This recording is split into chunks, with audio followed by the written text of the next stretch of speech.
Alright guys, welcome to Schmattz Outdoors. We're just getting ready again for the morning here. We got a bunch of rain last night, rain from like 6 o'clock till like midnight. I noticed like even right here there's a little puddle, and down around the driveway there's some more. It looks like my truck has got some ice on this truck's got some ice on the windshield. I'm not sure how much we got, but I would think it must have been quite a bit. I mean, just looking, the ground's pretty saturated. Things are just getting dried out, so it could be an interesting day if I have to drive. I have to drive across the field to check some of the sets anyway, but if I have catches, they could be muddy today, and I would think maybe after that rain they might have moved around. So yeah, I don't really have too much. I didn't really have to maintain the truck or do too much today just because of such a slow day yesterday, but I did not turn that coyote today. I got him fleshed and put on the board last night. He's still pretty soft. He didn't really dry out as much as I would have thought overnight, so we're going to leave him, and then when I get home from running the line, we'll get him turned right away. But all right, otherwise I got nothing else for you. We'll see you guys out on the line. So I've checked like 10 sets with nothing in them. So I come up to, here's where I had the double on raccoons. The other day I had one in this dogproof and one in a 220. But I added this weasel box, and yesterday I had just the tail of a mouse. But I am almost confident if you look in that hole, it sure looks white. So this box has been here 2 days, and it was set off yesterday. And there is a weasel in there. I can't believe I got a weasel. I am not a weasel trapper. I don't know. This is the extent of what I know, is just set a box in a culvert where there's grass on both sides. That's the most I know. Yeah, I don't know. I just kind of flabbergasted I caught one. So that's the second day this box has been here. He's not big. He's not a huge weasel. I mean, he's full white, that's for sure. So I kind of waited. I didn't want him to be partly brown. So, all right. Well, I can't believe it happened, but it did. So we'll get this guy out of here, get this set remade. I am not skunked today. All right, guys, sorry about the sun here. We'll aim this way. I'm just pulling up to another spot here. I've checked quite a few empty sets. Nothing's even been messed with. The rain or whatever, who knows, the weather messes with them a lot more than I think people realize. But what I got, there's this slough right here, and this is where I had the colony trap, in the culvert, whatever. Then there's this big block of woods here. Just inside the edge, like down over here, I have a raccoon set, and then right in here I have one. It's kind of like there's a deer trail over here. Goes right in up there. Right here, there's a deer trail. But there wasn't any good trees or anything to toggle or to tie off to over there. So there was kind of a secondary trail right here. And there you could see. So I just got my trap tied to this tree right here, and I prefer to do that over staking them down. Even like tying it off to like a log like that size, I'll just wrap my cable stake around the middle of something like that. They can't usually get too far, but you can see it looks like a nice big coon. Not muddy or anything, which kind of surprised me. He's pretty dry, so wonder if I didn't catch him after the rain. But what I'll do is there's all these sticks here. I don't like the sticks because they'll tangle up in the chain, so I'll just kind of throw them out of the way, out of the catch circle, and we'll get this guy dispatched and we'll get on our way. All right, guys, so yesterday I checked this weasel box here, and I had a shrew caught, but there was a second shrew inside my box. Looks like my trap is set off again. I just wanted to have you live so you could see what I'm seeing. I don't see what's caught, but I have something caught, I think. No, that's the shrew I caught yesterday, and there's the shrew I got today. I kind of was worried that happened after there was a live one in the box yesterday, and I didn't get him dispatched. I should have just dispatched him before I turned you guys on, but hopefully that's the last one right here, and maybe in a day or two I'll have a weasel caught here. Alright guys, I'm quite a ways farther down the line here. I got another raccoon and a coyote set here. I showed you this one before. There is this pine tree row. There's a chunk of CRP up here.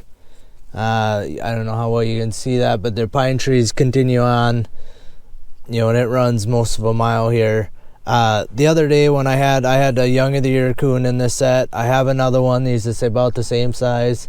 I didn't, you know, look at them real close, but there was just a crap load of tracks right around this set, so it did not surprise me I caught another one. It wouldn't surprise me if I catch one again here, you know, another little one or another raccoon. It's not really what I want, but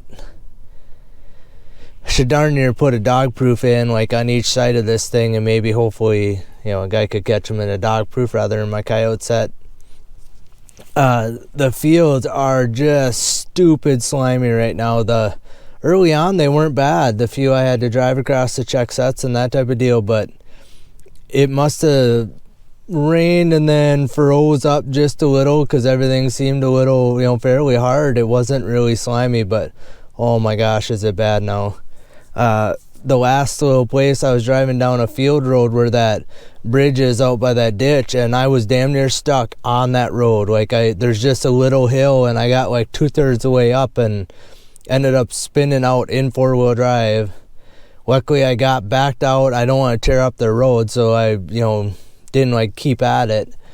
But I ended up backing up, and I drove out in the field where nobody had drove. I had better luck driving fresh tracks. I could go pretty good than driving on like the trails. So even like out here in the field where I've made tracks with my truck, I mean, the first pass it seems like you're okay, but you must like squish the water out or something, because the second pass it's just greasy. And I mean, my whole, I don't know if you could see, but like right here on my windshield, the mud there, it's up here, it's all over on the front of my hood. It's on the side of the window over here. I don't know, well, you can see, yeah, there you go. But yeah, anyway, it's been really bad, and the wind is picking up out of the north now too, so it's getting chilly and blustery out there. I don't have that many sets. I got, well, about 10 sets left, and then I'll be to the house, and I got all those new snares and stuff I put out. I mean, I'm gonna doctor up some of those snares today too, but anyway, so back to the catch at hand here. We'll get out. Like I said, I can hardly walk around on the field, so we're gonna try and walk on the grass and just show you the catch here, and then we'll try and get him taken care of. I had to remake one coyote set that was dug up by a raccoon.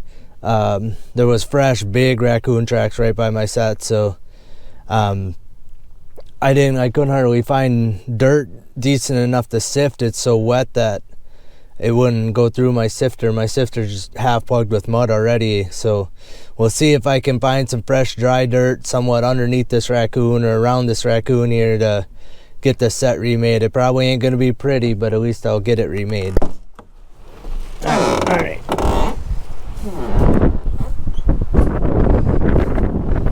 Alright, so yeah, like I said, it's just a tree line. There is a big slough out here. I did get this raccoon. He is alive. He's just huddled up here. Yeah, there you go. So he is alive. He's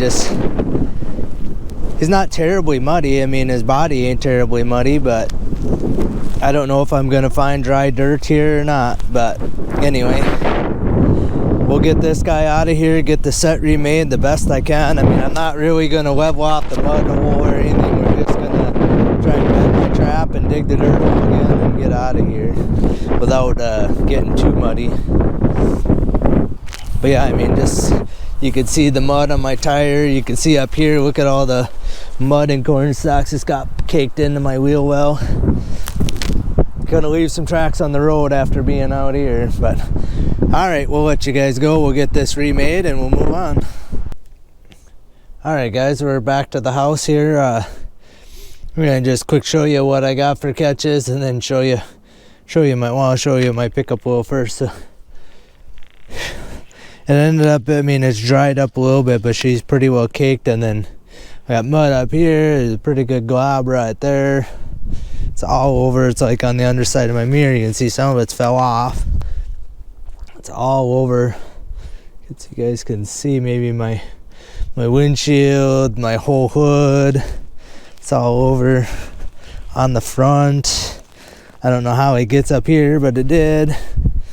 You can just see it's kind of caked on all the way around.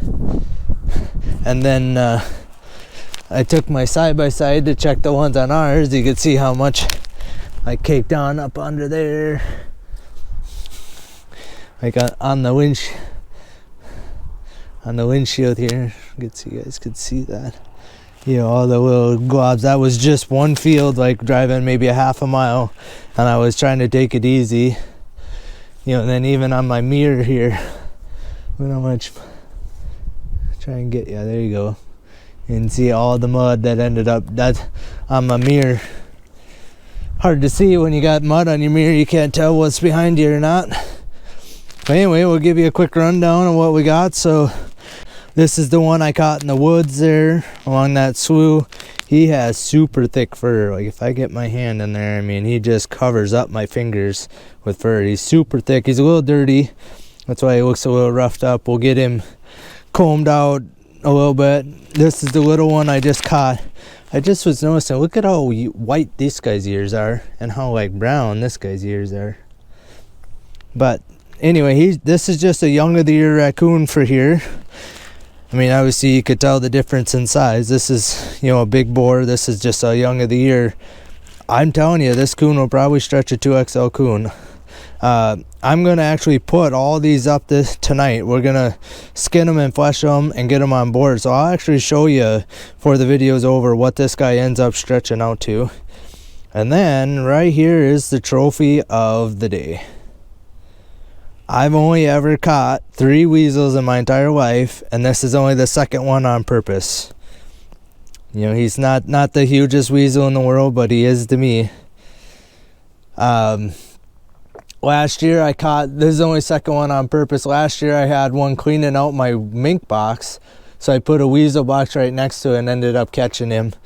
But this is only the second day I've had my boxes out, and I'm going to have them out for the last week that I'm trapping here. So you never know, I may catch another one. I cannot believe I got one. I mean, that like almost makes my whole season with all the numbers and everything else I'm catching. That one little weasel right there makes the season. I don't know. I can't even tell you how giddy I am that I got him. Like I said, we'll get him skinned and put up tonight too. So all this stuff will get skinned, and like I said, I'll try and show you what this guy, the little one, stretches out to. But people don't believe me, but like my young of the year stretch out to like XLs or 2XLs. Like I said, this guy on a narrow board, you know, the NAFA dimension narrow board will probably be a 2XL coon. Anyway, I want to thank you guys for watching another Schmattz Outdoors video. Hopefully you liked what you saw. Things will slow down here a little bit, or might slow down, you never know. Could keep up like it has been, but we're going to keep showing you catches. We'll show you a little bit of, like, you know, in the fur shed work. Not going to show you necessarily skinning today, but I'm going to show you maybe some of the fleshing and that type of stuff later on. I have a lot of animals to get fleshed and boarded and get dried, so all right, if you guys like what you're seeing, hit that subscribe button, hit the notification bell so you know I'm putting out new videos. Hit the thumbs up on this video if you like anything you saw. You know, if you've ever caught a weasel, hit the thumbs up on this thing. And then leave comments below. I love to hear what you guys have to say.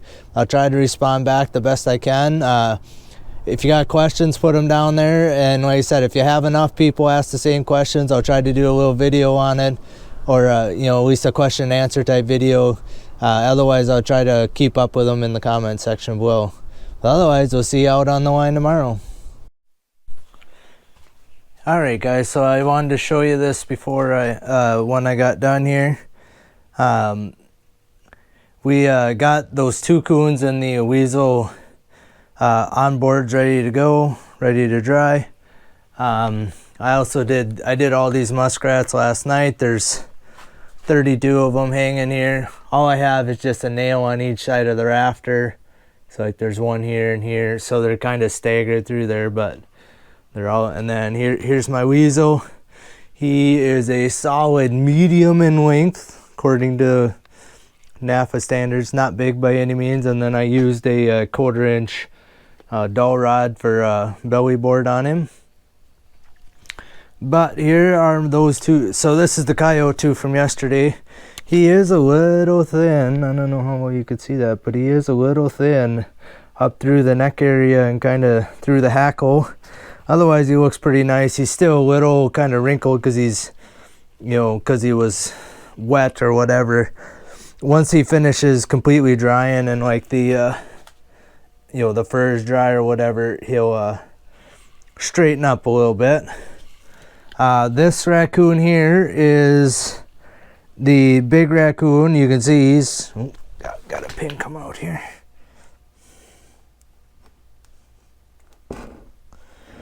This is just a pine board. It's actually a 1x, which makes it a little bit of a pain because a lot of times I gotta pin the nose on them to keep them from falling off. But that one has scribe lines on it, just like this guy. So those 2 boards are identical in height. Basically, so what this is 6XL, 5XL, 4, 3, 2, 1, and then it's like large, and then whatever small that one is. Small, medium, I don't know. I can't read. At one point I had written on there what they all were, but this is 6XL. You might be able to read the 6 right there. So you can see where that line is. So this raccoon is a 6XL raccoon. He was probably high 20s in weight. I didn't weigh him. I thought about it, but I didn't. He's nice creamy colored. He's about as prime as he's gonna get. Alright, so this is that young of the year raccoon. And like I said, some guys say that there's no way that our raccoons are that big. So this is NAFA's wide pattern. So it's a little bit wider at the bottom than what this one is. So I actually wrote on there, I got that this is a narrow one. And I have just a permanent marker lines what each is. So here's actually 6XL, 5XL, 4XL. So you can see he's the 3XL lines about up here. I wasn't going to try and stretch him to 4XL. He's not a 4XL coon, but this is a young of the year coon, and he is a solid 3XL raccoon. And I don't know if you guys could see that, like, he is not pulled tight by any means on there. This guy is a little bit tight. He's a little bit tighter. He was like a 1/2 inch short of the line, and I, stretched him, pulled him, made sure he was nice and tight on there. But this guy here, like I said, he's not overly tight on there, and he is a 3XL raccoon. And that's this year's raccoon, this year's young one. And if you don't believe me, I could do this too.